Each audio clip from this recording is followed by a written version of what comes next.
Olá, eu sou a Letícia e essa é uma aula sobre as cantigas trovadorescas de amor e de amigo. Antes de tudo, é importante a gente frisar que o trovadorismo ocorreu na Idade Média, aproximadamente entre os séculos XII e XIV. E a literatura no trovadorismo existiu de várias maneiras, como em prosas também, mas a maioria eram cantigas, que eram escritas em forma de poesias para serem cantadas. E elas eram divididas entre as poesias de amigo, de amor, escárnio e maldizer. Mas as cantigas de amor e de amigo, elas podem ser às vezes confundidas. Então nessa aula a gente vai esclarecer quais são as diferenças entre elas. Vamos começar vendo sobre as características das cantigas de amor. As cantigas de amor, elas tinham um eu lírico masculino e o tema era uma coita amorosa, ou seja, era um sofrimento, uma aflição por uma dama, uma mulher que era idealizada, ela tinha muitas qualidades, mas ela não poderia ser alcançada. E esse sofrimento a gente chama de vassalagem amorosa, porque o eu lírico ele se rebaixa para a mulher, como se ela fosse uma dama superior e ele fosse um vassalo dela. Eu trouxe aqui um exemplo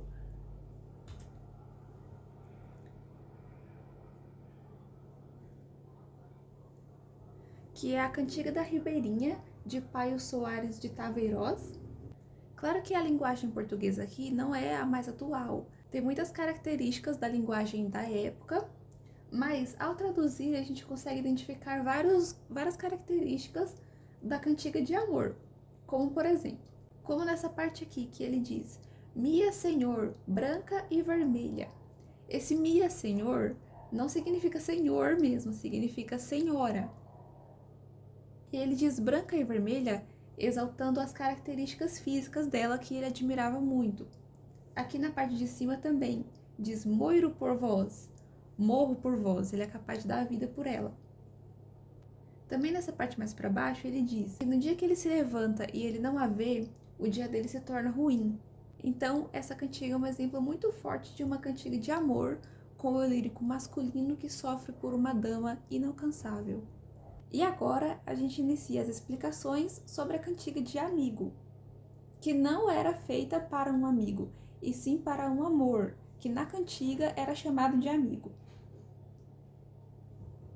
Ao contrário da cantiga de amor, a cantiga de amigo tem o lírico feminino, que era uma bela camponesa. Mas isso não significa que a poesia tenha sido escrita por uma mulher. Eram escritas por homens que representavam vozes femininas em suas cantigas. E qual era o tema? O tema era saudades e sofrimento pelo amigo. Amigo no texto quer dizer um namorado dela. E era um homem bonito, mas também era mentiroso e traidor. E esse era o motivo do sofrimento dela. Ocorria uma angústia por ela ter sido abandonada por esse homem lindo, porém mentiroso. Temos aqui um exemplo também de uma cantiga de amigo, que é As Ondas do Mar de Vigo, de Martim Codax. E ela diz: Ondas do mar de Vigo, se vistes meu amigo, e aí Deus se verá cedo. Observem que nas cantigas trovadorescas, como ocorreu na Idade Média, era muito presente a imagem de Deus nas cantigas, porque era uma sociedade em que o teocentrismo era muito presente. E aí reparem que no texto inteiro é só o sofrimento dela pelo amado. Se vistes meu amado, se vistes meu amigo. Eu trouxe aqui para a gente treinar um pouco uma atividade.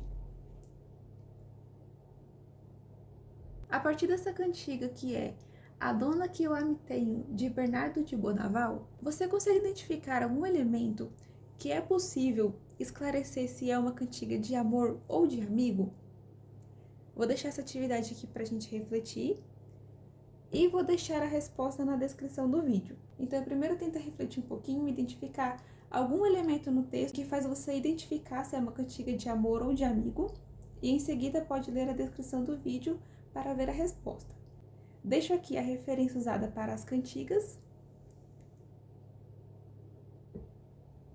E obrigada pela atenção. Até a próxima!